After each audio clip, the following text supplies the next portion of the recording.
ndị be anyị ekene m unu etuzo m n'afọ ebube anyị dịka na-ekwu maka ndị na-ajụ ife nji wee kwechiri na m akacha aka ya aka on one condition, and that condition, although I don't want to be in a haste to judge me, you may also want to align with me. That condition is that every church, every Christianity, if it is not business that they are doing, let all of us now merge and answer one name, maybe through Church of God or Catholic or Church of whatever they agree is fine. Any day, all the church, manked na street be, manked na Zulu, maudina na impoto gen na gofu bose.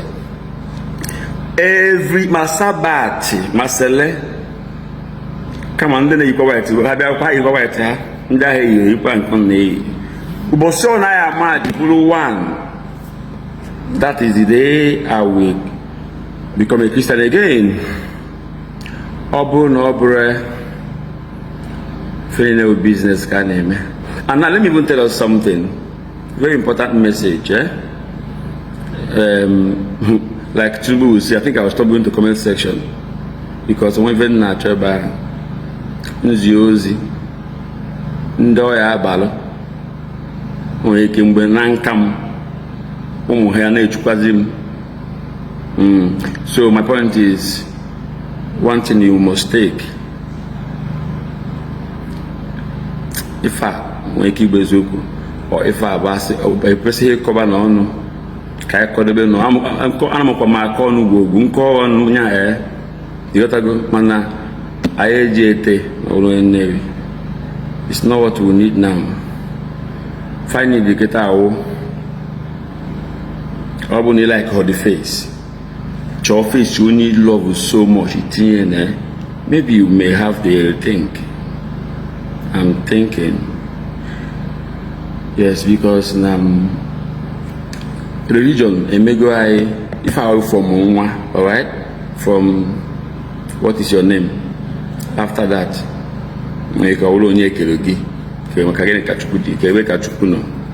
stuff like that. While I was working as a carer in London, I visit my friend Nalo, even the drug addict. I better take care of. Yeah, kind of rehab for drug addicts. I was like, with this shock, can't follow. Now, India all do miss so much. My heart was saying, or na family have with force of my celebrities. Or Bruna. Nana, but you had drugs, one tickle, one tonto. Like how much are if I only have like 1 gram or 2 grams in a day, and then you see half of half once in 3 days. For can't just see your malife. Never I can't madega, about going on with Kazi, oh, Nala name maybe a Bajala, Alana Balibunavia. One kind of address, one kind of mom, for I follow, make us. I don't need tired drugs. Could you wear when I home? Because Nico say any will not get the best result. Of course, not say me. I can't see how many of you that are mother, Amaho, no matter. Either Madam Maho, 1, Imoho, Nemaho, 2, the Choyan money on Maho, Kakuzero, 2, 3. See, I would never enchant herself. Give I do. So, Obama couldn't die and there, and they will in class 5. But primary 5. If I can look at that. Long later, you see, we create something. Kind of just be even having interaction. I would prefer that. I don't know how it's that social media. I can go in my you can have water, please. If you make it better, it's very simple. Mchoka unu bakoya unu Europe. Nigeria, for example, Nigeria of today, ekela yozeto. In fact, ekela yozo nabo, all nabo. Then the other three groups, major groups, no one has one. All the political leaders from council, in fact, from PGO to councillor, world chairman, local government chairman, state house of assembly, federal house, senator, PG, and then then go back to governors, and then our president.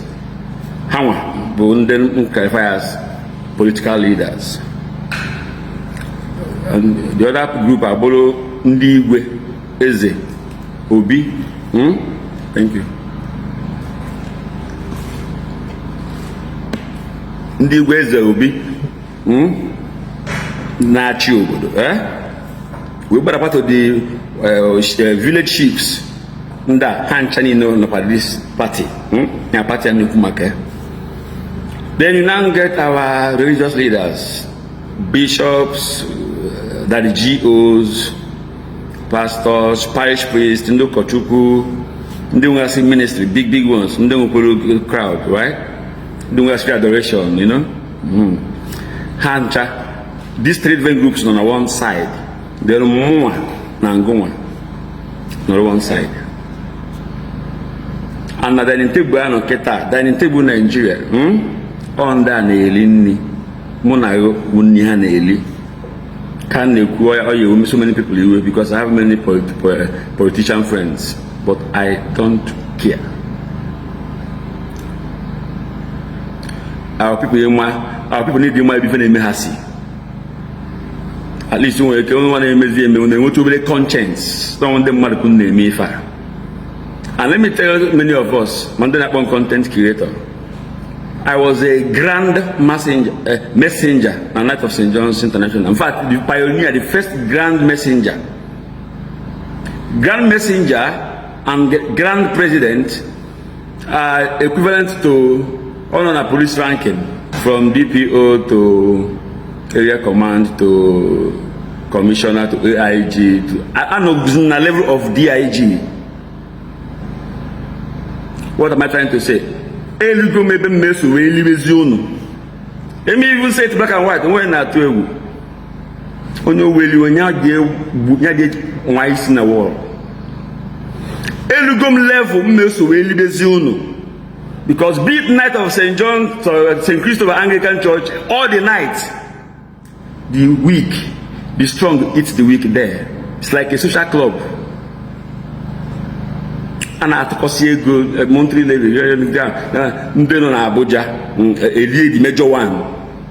All St. John's National send the American Keha. And he for the night, the soldiers of Christ. After metas when on the 14th of January na cathedral. And I pass my sword. It's just manipulations. Few smart people. The known are leading the unknown. I won't check even now. Go no. Monday prayer second night. When you wake up, grand messenger, na grand president, na initiate ndofo. So when a grand president initiate ndofo like for about 3 years ago, so before we lose interest, but I won't get here. And the only a grand messenger or training to become a grand president. Everybody to the point is so really beono. Ndoka. Chukuye boom. And ayakum. And for those of you Amaro, my lineage is very clear. I'm more than years. Man already can see. Nimo Zubi. Nriago. I will wago no even. So before missionary abia, also nde na walo. What it means is that now Oh, before, now, only I'm also dropping that as a message here. Makana back ikedo and the no onotalochi mbumbutuwa. Onye melalo fodo na edi na ewu ha. Fodo na emi fast se meneme.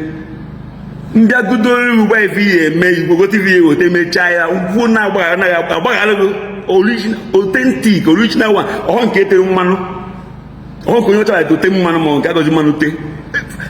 Nya ebumbutuwa. So on the way if you have once in a while, you need 10-15 minutes. In order to become content creator. Oh, you want to bury me the content creator. And cage at Chuego. And like I said before, both a bad business. Ego do where? I'll give you a simple example. If it matter now, why would you build the Bible? This way and Dutch in. When you actually mean, okay, can then choice of Sherman a cap fasha because me Jana Ben Namu will say, for example. My one the new higher support. When you actually on a ben there, cap is not by just shrine or no cookie make it there. I do Obapo up shoe so that na. Okuo so no ya lolo mana olo akare n'olu okuo so ife aha ayom de newi akwade ewo mu nye example na ma na ego na bia down to your local government no na ana ekekwe even from federal down to state down to that local government ofozi onyo ya afọ onye a ndị ni na eme ha pa na eme nka ha o one na je make it soon change the dollar you give me down politicians that has me bank and my FCC trace now all cash now naira the cash as so here no you say kishi na na ebugas mo ya na atafu nkwo obu ya chuku dare no bill na common sense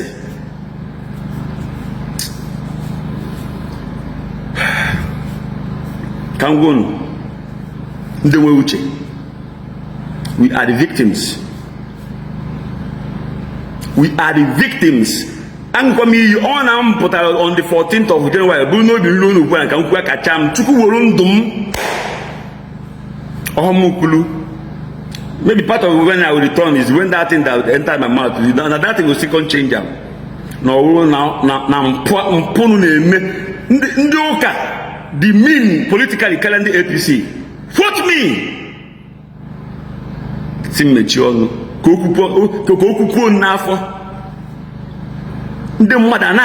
Let me tell you something. If prayers really work, especially for it will not be allowed in the hospital. If prayers really work, miracle really works.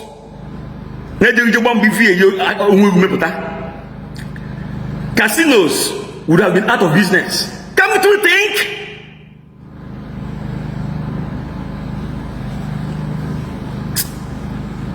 I will stop here. Well, a typical example I want to give. I get verify, yeah, because they cannot change it in a second. They can't even change it under a day. Think. If you see, I not powerful. Ndigwe, ndị na-achị obodo, bi na ha asụ eli, asị nọ ndị ike anyị enwe. Government na-enye ha nke ha. Ndị ụka, GO, ndị bishop, ndị pastor, asị anyị, pray for your leaders. Abalị heje buffet. Abalị heje ma ndị kpọ ya mụchele ihe nwaanyị, ma ndị ya gbakọcha heje buffet. Nya, different types of food until they get tired. Ego mụ na just because of greed. Abalị heje buffet. If na mmadụ fake pastor, fake miracle, ma mbaka ha gwa na ha no fake. We know a crowd. Or mbaka na puru 200,000 people. Each again, if not 1 million. Because one person built that adoration, nwere ụmụnne ebe 4 nwee friends ebe 2 ọ ga-eji ngwa ife mbaka ụgwọ mbaka tụkwara wee sị ya tụnyere onye dị etu a. That's the bitter truth. Mbaka dị greedy in crowd ịkpọkọnyọ mọkọ nọsọ so fumiri aka anyị nụkọrọ onye iji Bible wee ghọọ mgbọ ka mkpọ ndụ gachi ka agbakwa ọzọ ka anyị nene na ọnụ arịnji ndị jeje ihu na-eji eme fim ndị be ya na-ata asa ahụfụ asị m ekwuzina na nna akpa body of Christ Chineke kpọkwa ọkụ kpọgwụ na body ga aha body of Christ ịmahọ na ịmahọ ịchọkwu dị ma na ịmahọ ịchọghị ige ntị ka ị mara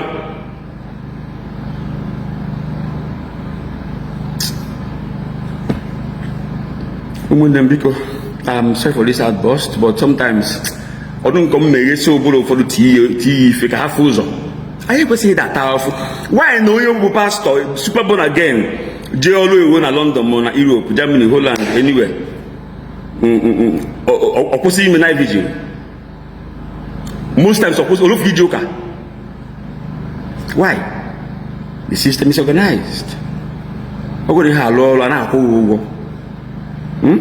nwere kọntra na-akwụ ụgwọ maka na ha just a citizen onye a chọsọ bụ nwe na nsọ siga na-aṅụrụ nkwụ maka na nkịtị baa nke ya abịanụ mgba ego mbaka ife nyekwu n'iwu onye ohi iwu na Buhari will pray answered. Buhari is just like onye nyachara nnọọ moto nya rof mba onye ahụ rof nọ na ọ kata kụziere onwe ka ọ na-bịakwado with good intention mgbe ike ji wee gwuwe ọmụọzịfa na-akọ lesa na Nigeria Prado Jeep before onye dọkịta abịa adụrụ na top gasket dụrụ bottom plate dụrụ in fact ọdaniti gwụrụ agwụ injin gwụrụ agwụ ọ efenye ka na-ekwe onye na nkwefọ na-arịasị o mee mma ife dị na cheke nu etu ife si wee dubu bifọ netu ọdụm na ọ maka na anyị banyere moto mbaka na Buhari will pray answered.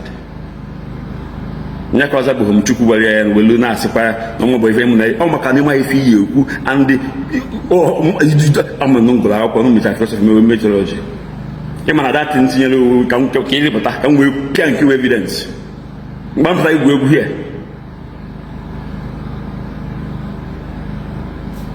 dị mara na-ata afụ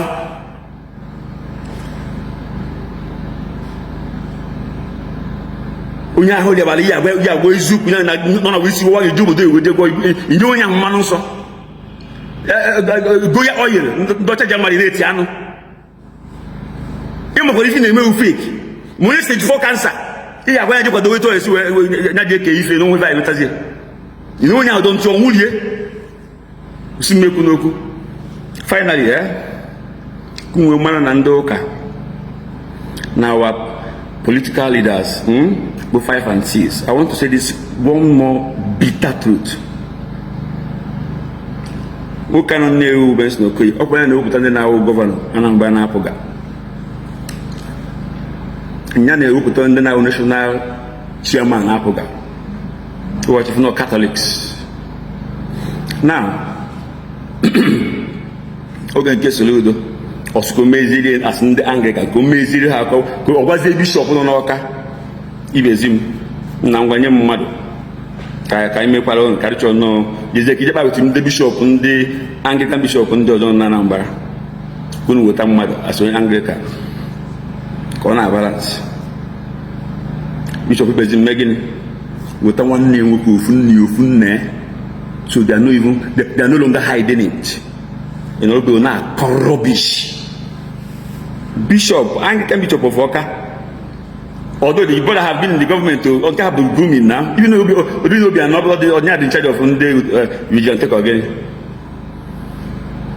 At some point about herbal whatever health, he was not a medical doctor. He's my friend self, he will be disappointed with me. I don't care. So Bishop Ibezim, Anglican Bishop of Oka, one Deputy Governor. Just like in Nnewi, the so-called big man that calls the shot. The past PG, the past vice PG, Loyal Boy, is now the present PG in Unholy. The secretary then is who is now the mayor that wants to do another tenure. The secretary of the former IFA of Unholy. Now, the current PG, who was the vice PG, is the chief of staff in local government, maybe not. Double portfolio.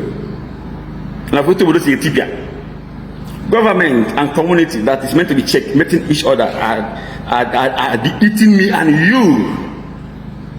I say,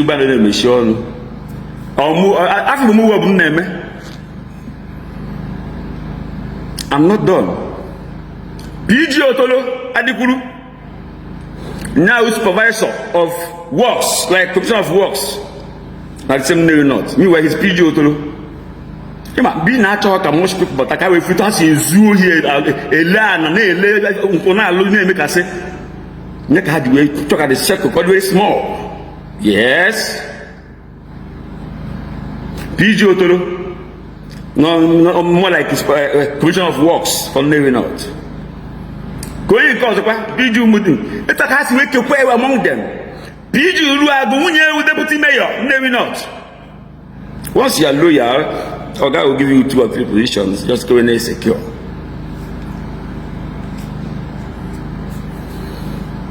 That's why your religious leaders, your pastor, your father, your bishop will tell you to pray for your leaders.